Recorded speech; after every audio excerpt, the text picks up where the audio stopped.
कैसे मिला था एक कुत्ते को भगवान श्री राम से न्याय। पूरी कहानी जानने के लिए वीडियो को अंत तक जरूर देखें, क्योंकि अंत में इसे सुनकर आप भी हैरान होने वाले हैं। चलिए शुरू करते हैं।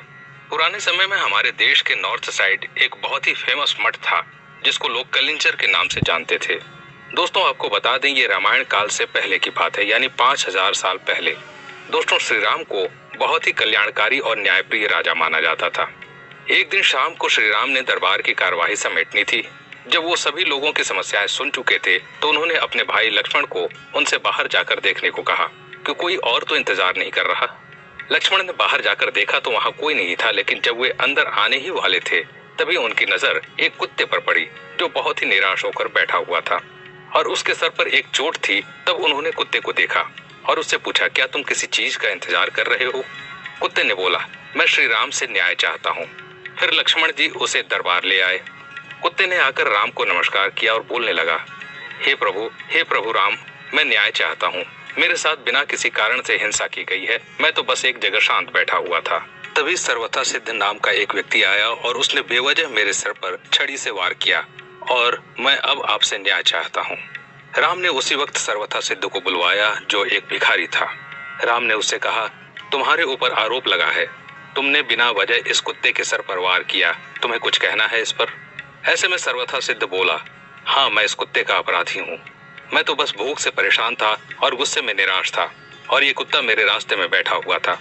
इस वजह से मैंने बिना किसी कारण से और गुस्से में इस कुत्ते के सिर पर मार दिया। आप मुझे जो भी सजा देना चाहते हैं आप दे सकते हैं। फिर राम ने ये बात अपने सभी दरबारियों के आगे रखी और बोले, आप लोग इस भिखारी के लिए क्या सजा चाहते हैं? उन सब ने विचार करके कहा, ये मामला बहुत गंभीर है।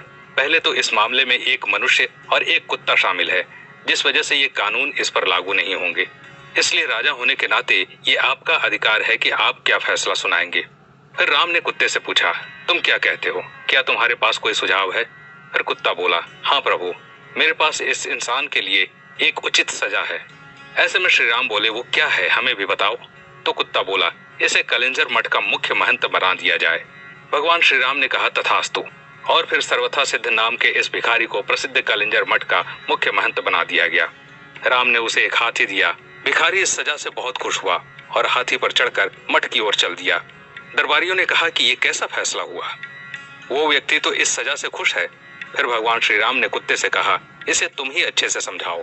कुत्ते ने फिर बताया कि मैं पिछले जन्म में कलिंजर मठ का मुख्य महंत था और मैं वहां इसलिए गया था क्योंकि मैं सबकी भलाई करने के लिए और उस मठ के लिए सच्चे दिल से समर्पित था, और मेरे इस कार्य में और भी बहुत से लोग अपनी महत्वपूर्ण भूमिका निभा रहे थे। मैं वहां खुद के और हर किसी के आध्यात्मिक कल्याण के संकल्प के साथ वहां गया और मैंने इसका प्रयास भी किया। मैंने अपना पूरा प्रयास किया, लेकिन जैसे जैसे दिन बीते, धीरे धीरे दूसरे छोटे छोटे विचारों ने मुझे प्रभावित करना शुरू कर दिया। मुख्य महंत के पद के साथ आने वाले नाम और ख्याति ने कहीं न कहीं मुझ पर प्रभाव डालना शुरू कर दिया। कई बार तो मेरा घमंड काम करता था और लोगों की सामान्य स्वीकृति का आनंद उठाने लगता था। फिर वहां की जनता ने मुझे एक धर्मगुरु की तरह देखना शुरू कर दिया, परंतु मैं अच्छे से जानता था कि मैं धर्मगुरु नहीं हूँ। लेकिन फिर भी मैंने किसी धर्मगुरु की भांति व्यवहार करना शुरू कर दिया था और उन सुविधाओं की डिमांड करनी शुरू कर दी जो आमतौर पर किसी धर्मगुरु को मिलनी चाहिए थी। मैंने अपने तमाम रूपांतरण की कोशिश नहीं की, लेकिन उसका दिखावा करना शुरू कर दिया। इसका जनता ने मेरा समर्थन भी किया और फिर धीरे धीरे अपने अत्याधुनिक भलाई के लिए मेरा प्रतिबंध घटने लगा और आसपास के लोग कम होने लगे। कई बार मैंने खुद को वापस लाने की कोशिश की, लेकिन अपने आसपास की जबरदस्त स्वीकृति को देखते हुए मैं अपने आप को ही खो बैठा। इस भिखारी में अहंकार और गुस्सा है, इसलिए हमें पता है ये भी खुद को वैसी ही सजा देगा जैसी मैंने दी थी। तो दोस्तों, ये थी वो कुत्ते के न्याय की कहानी। आपको कैसी लगी हमें कमेंट में जरूर बताएं।